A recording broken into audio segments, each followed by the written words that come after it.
Welcome to the Be Better podcast with Lee Barrison. True stories from Bakersfield's business owners and entrepreneurs.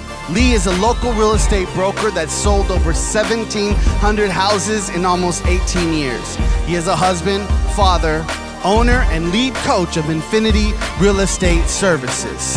And now it's time for the Be Better podcast. All right, guys. Hey, it's Lee Barrison here with the Be Better podcast, and this is episode number 4. And first off, before we get started, I just want to let everybody out there know that this isn't our typical podcast.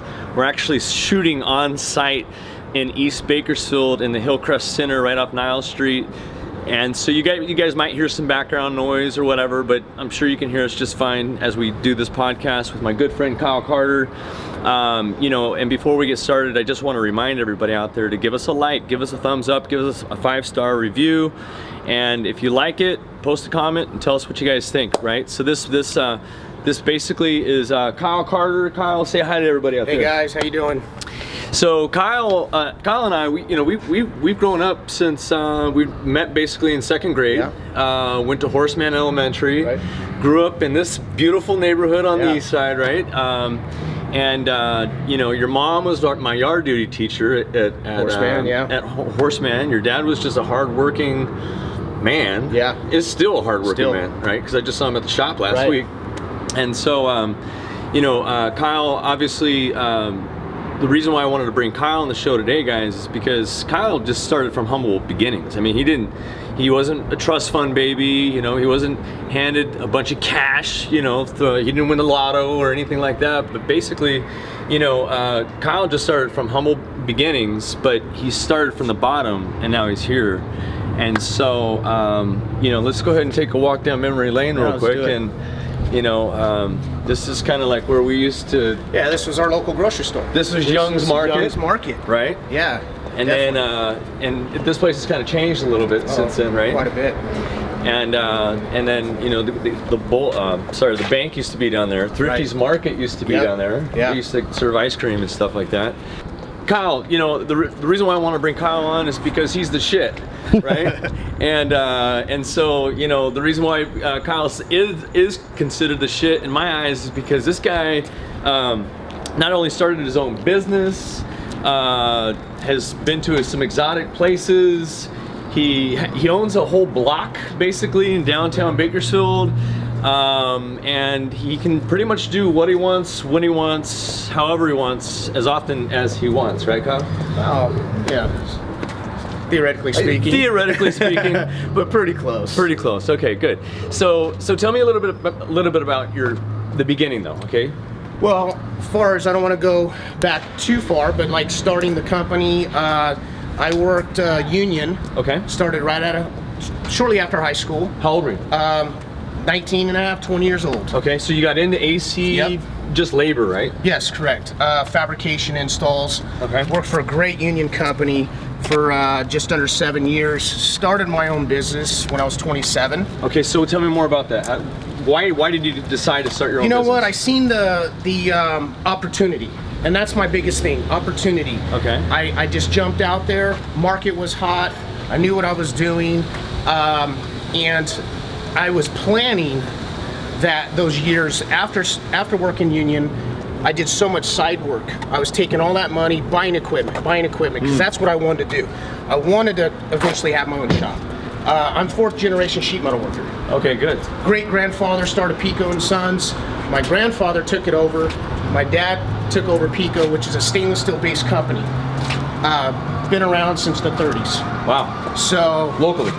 Okay. Locally. So I wanted to add to that company by doing HVAC, air conditioning, heating, ventilation. Sure.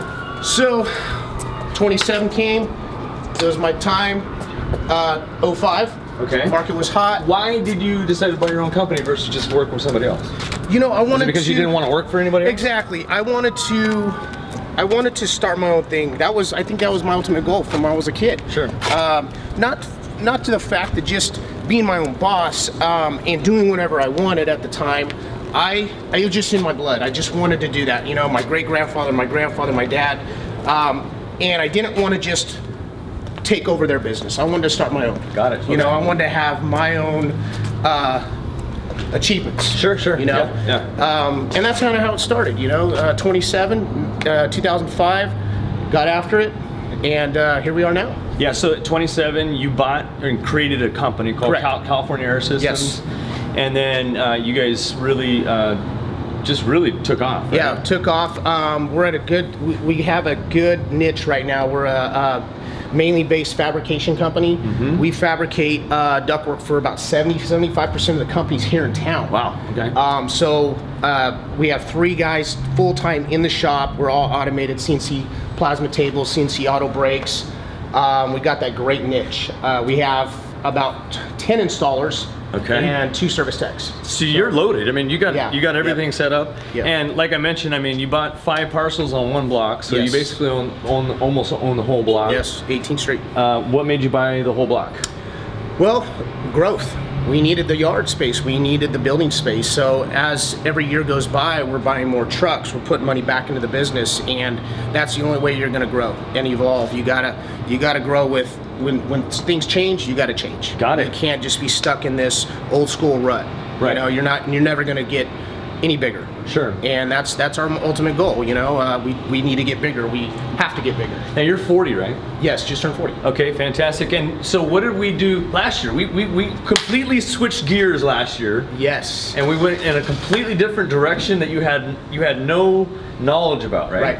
And what was that? Real estate. Real estate? You bought? Oh, yeah, restaurant. Yes. Yes. What restaurant did you buy? RJ's Bar and Grill. Okay. Yes, we just partnered up with one of my good friends. We just acquired that, and it's been great ever since. It's a different, whole different business. Sure. Yeah. But I tell you what, man, it's great for the portfolio. Excited about it. It's something new to me, so I'm learning it.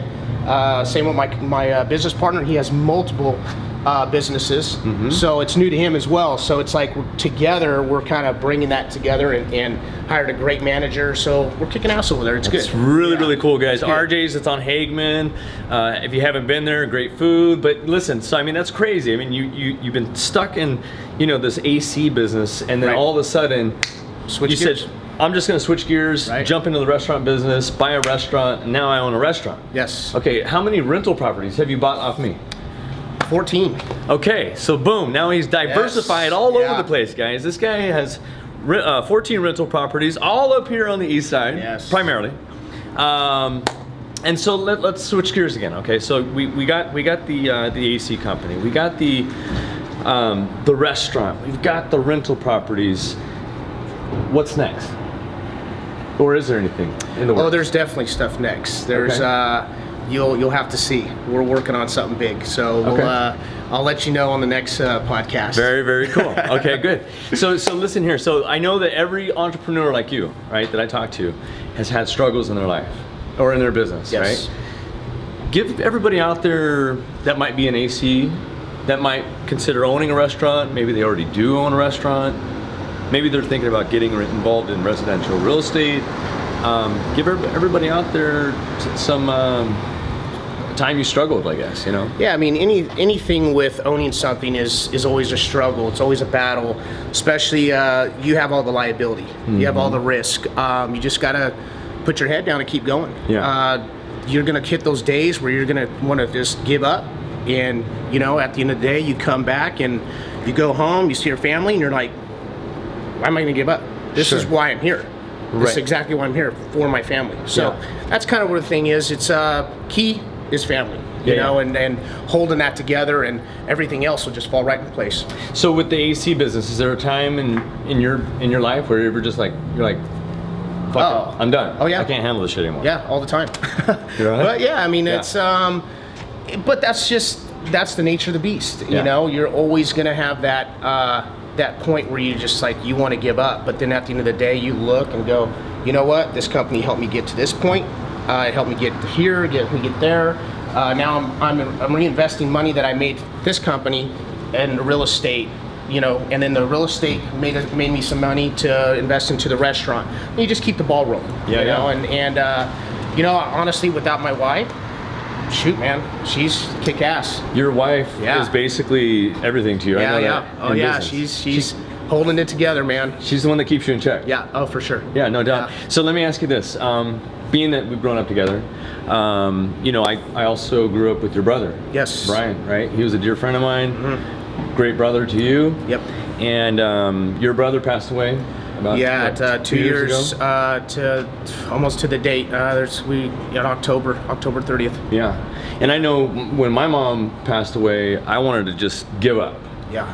I really just was like, forget everything right now. You know, I mean, how did that affect your mindset, and how'd you get back on? You know, affected us huge, family, everything, and it still affects us. And it took me about 4 months of just hardcore grieving to the point where I just had to make that decision to be like, you know what? Yeah. He's not going to want me to do this. Yeah, yeah. And I think it triggered something in me to where now I'm working even harder. And it's a good thing, but obviously it sucks because my brother's not here to see the success and the things he could have been doing as well with me. Right. You know, so every day it's a struggle, man, especially holidays, birthdays. Yeah. So, you know, we got to keep pushing forward. Yeah, you know, he wouldn't want us to see us just do nothing. Yeah, I hear you. So yeah, I remember my wife put me in check 6 months after my mom passed away, right? Because I basically gave up on everything. I just said, forget everything. And then one day she pulled me aside and she goes, look, you're still a husband and you're still a father, so snap out of it. Right. She's not coming back. Get back to work. Yeah. And that's exactly what I had to do. Life does go on. Life goes on. It does. Yeah, for sure.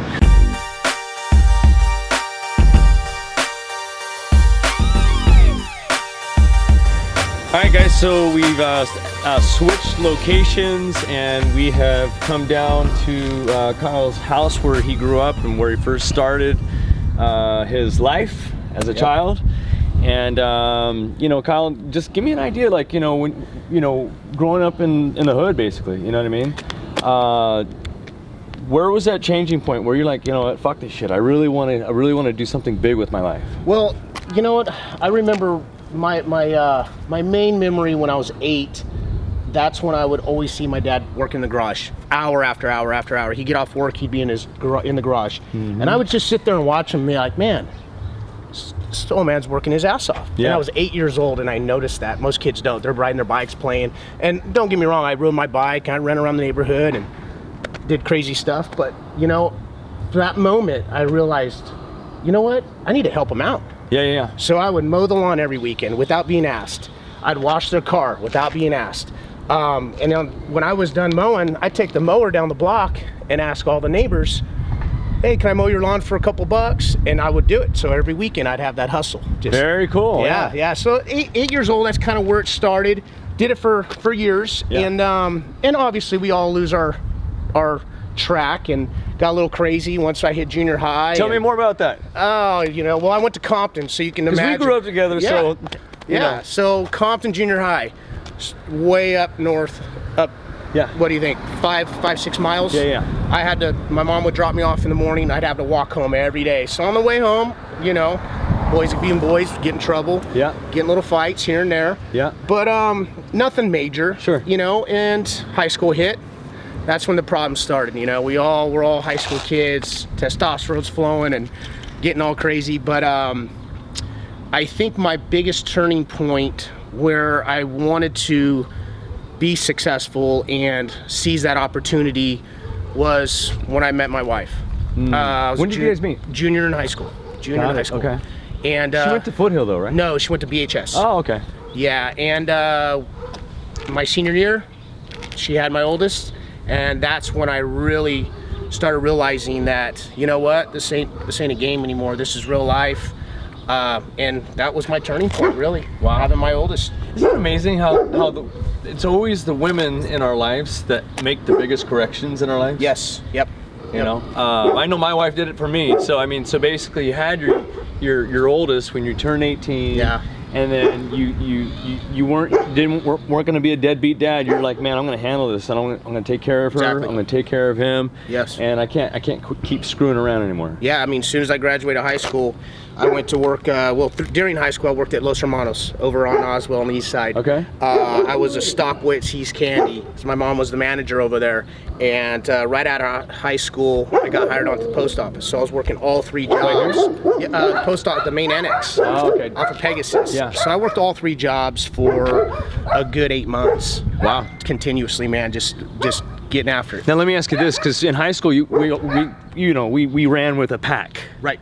Right? You had your pack. Oh yeah. I had my pack. Yeah. And now those circles, they shrink, don't they? Oh, definitely. Yes. The more successful, the more clarity you have in your life, they just get smaller and smaller as time goes on, right? Yeah. I mean, you got your closest, tightest friends. You know, they don't have the same goals as you. Yeah. You know, and you don't have anything in common with them. We don't have anything in common. As soon as high school hit, you know, it's not that we're not friends anymore. It's just we don't associate ourselves as much with them. Sure. You know, and I was always taught, you know, as a young kid, if you hang out with 4 successful, smart guys, you're going to be the 5th. Yeah. If you hang out with 4 knuckleheads and shitheads, you're going to be the 5th. And that's just, it's real life. That's the way it is. I love it. Yeah. I love it.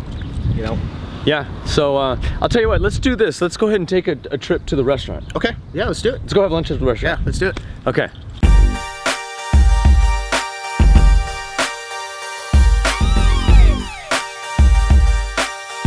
All right, guys, so here we are. We're at our 3rd location at Kyle Carter's restaurant, RJ's Bar and Grill, right out here in Rosedale on Hageman. And I guess we're just gonna end this podcast, Kyle, talking about some, you know, just some true, brutal business principles to keep your ass out of hot water. And really how to sustain a business, I guess, you know what I mean? So let's talk about the restaurant. I mean, what do you guys look at as far as, you know, cost and protecting yourself? Well, ultimately, in a business like this, you have to have a great partner, and which definitely I do. Obviously, there's a lot of business restaurant owners that it's just a one single guy, but those guys are owner operators. We're not. So with that said, with his experience with business, my experience with other businesses, we're collaborating, coming into this, not knowing the restaurant business. So I think just outside that, we do a good job of bringing what he knows and I know to this. And the key to this place here in any restaurant is marketing. Yeah. And obviously we do keep an eye on all the costs. I mean, that's huge, especially with alcohol. You have to constantly, you know, check inventory. It's a different beast than what I normally do, air conditioning and the real estate thing. But yeah, that's definitely what it is. It's like reports every day we run, closeout reports. We have to keep an eye on things. Yeah. Especially that we're not here every single day. Sure, yeah, you're not here. Paperwork tells you a lot. Yeah, right, yeah. And you know what, I heard the restaurant business is one of the hardest businesses to sustain. Oh, definitely. The percentage rate of them failing the first year is crazy. Is it? Yeah, definitely. I mean, here we got a good little niche. RJ's, the previous owners, they opened in, I believe, 04. So they've been around a long time. You know, we had the opportunity to get it and revamp the place. We put quite a bit of money in this. Yeah, it looks great, by the way. Yeah, we wanted to bring this back to the neighborhood. Nice, very cool. And so let me ask you this, you know, watching your bottom line, you know, you said you guys print reports out every day, right? And you guys look at those reports on a daily basis? Yep. We have to. Yeah. And then we, at the end of the month, we always go over P&Ls with our manager. So we go with our head chef. They look at everything. They go through to try to tighten things up for the next month. Got it. Okay. Yep. So let me ask you this. You know, being that your business partner and yourself haven't been directly involved in the restaurant business before, did you guys like have to find like a mentor or somebody who has been in the restaurant business in order to kind of like educate you and to coach you through? I mean, actually, when we first opened this, we had a third partner, Mo Muthana. He was the owner of Flame Burger, and he owns 2 Mesa Grills. He's been in the restaurant for many years. Okay.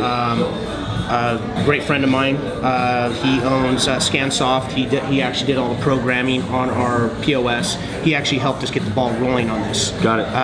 And 3-4 months into it, he's like, "Hey, you guys are handling it. You're handling business. You know what I mean? Yeah. I don't need to be involved." So at that point, he stepped up and helped us kind of get our feet wet in this. So he laid the groundwork. He pretty much laid the groundwork. And then I'm sure this guy is somebody locally, which he is, where you can just go to him anytime and say, "Hey, listen, what do I do in this situation?" Exactly. And then he's there to help you. When it comes to restaurants, he's the guru. Yeah, definitely. Awesome. Yeah, that's cool, man. Hey, I mean, you have a great location. So how, you talked about marketing being one of the main things in order to keep your head above water.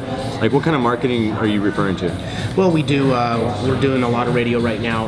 We're actually starting karaoke Friday nights, 9:30 to 12:30.